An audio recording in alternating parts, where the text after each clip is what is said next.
Bonjour et bienvenue, et pour comprendre le sens des bouleversements du monde et ce que nous pourrions faire pour en sortir par le haut, c'est sur Réveil des consciences et nulle part ailleurs, et l'épisode du jour s'intitulera Pourquoi a-t-on aussi peur de ce concept de décroissance? Eh bien oui, c'était la question qui a été posée dans l'émission Célébdo du 8 octobre, puisque aujourd'hui le gouvernement a un mot à la bouche qui est sobriété.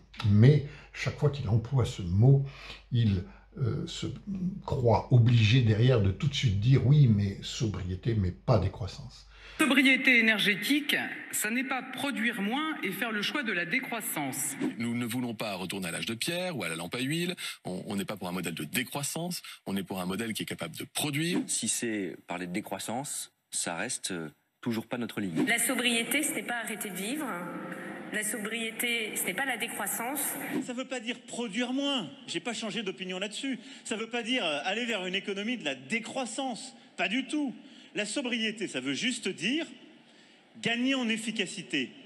Alors quand on entend tous ces discours, on a presque l'impression que le mot décroissance est un gros mot, qu'il faut surtout pas le dire, qu'il faut rassurer les citoyens qui, comme vous le disiez, sont habitués à vivre dans une société plutôt fondée sur l'abondance. Pourquoi est-ce qu'on a aussi peur de ce concept de décroissance? Je pense en partie. Alors déjà, ce qu'il faut remarquer, c'est que si le gouvernement nous appelle à la sobriété, ce n'est pas vraiment pour des raisons climatiques, même si, au passage, il le rajoute dans ses motivations, mais que c'est d'abord à cause de l'arrêt des livraisons du gaz russe. Voilà, et je suis prêt à parier que s'il n'y avait pas eu ce problème d'approvisionnement en gaz, on n'aurait pas entendu parler du mot de sobriété comme on en entend parler avec des intentions et des objectifs qui sont posés. Mais effectivement, la question, pourquoi a-t-on aussi peur de ce concept de décroissance? Ce qu'il faut bien comprendre, c'est que le gouvernement ne pourrait absolument pas employer ce terme, sinon derrière a provoqué un cataclysme financier. Et si la décroissance, et je l'ai montré dans mes premières vidéos, est un passage incontournable si l'on veut prendre en compte les questions climatiques, ce qui est non moins incontournable, c'est que la décroissance ne pourra s'aborder que collectivement. On est dans une société de compétition impitoyable et celui qui voudrait se lancer seul dans ce genre de parcours se ferait tout de suite dévorer par ses voisins. Et donc, disant qu'il faudrait que l'on s'en engage collectivement, au premier chef desquels ce sont les États-Unis d'Amérique, puisque ce sont les leaders incontournables des économies occidentales et que rien ne peut se passer si eux-mêmes ne montrent pas la voie. Et là, on mesure l'ampleur du problème. Les États-Unis, l'empreinte moyenne d'un habitant des États-Unis, c'est de 20 tonnes d'émissions par an, là où on est à 10 tonnes en France et dans un certain nombre de pays d'Europe, et où il faudrait arriver à 2 tonnes. 20 tonnes, 10 tonnes, 2 tonnes. On voit l'ampleur du problème et on sent bien que les États-Unis ne sont absolument pas prêts à faire ce chemin. Comme tout le monde, ils verdissent leur langage, ils font des déclarations d'intention, mais on sent que sans doute ils comptent un peu sur la technique, sur la science, je ne sais quoi, mais que le terme de sobriété eux-mêmes, ils ne l'emploient pas vraiment.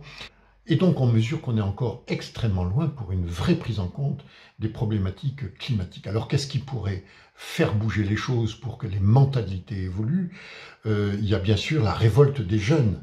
Les jeunes générations, on le sent, et se livrent à un certain nombre d'actions pour l'instant un peu symboliques, mais deviennent de plus en plus agressifs, on les comprend.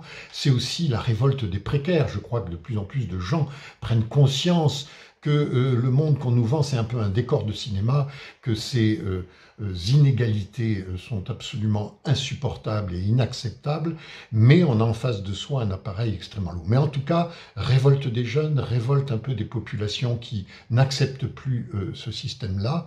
Il y a aussi la possibilité toujours d'un effondrement, entre guillemets, puisque quelque part on a l'impression que c'est un processus déjà un peu enclenché, mais à travers tous les coups de semonce, des changements stratégiques de livraison d'énergie, et nos économies sont extrêmement fragiles par rapport à ces changements-là, tout cela pourrait contribuer à la remise en cause de cette domination des économies occidentales, et c'est un incontournable si l'on veut prendre les questions climatiques au sérieux. Et puis le dernier élément, bien sûr, c'est l'aggravation des événements climatiques extrêmes. On a une succession d'événements dramatiques qui causent des dégâts, qui causent des morts aussi, et ça, on peut penser que malheureusement tout ça va prendre de l'ampleur et que, comme dit Greta Thunberg, il y a un moment, on va paniquer, c'est-à-dire de s'en percevoir qu'il y a une machine qui est enclenchée, qu'on ne peut pas arrêter comme ça du jour au lendemain,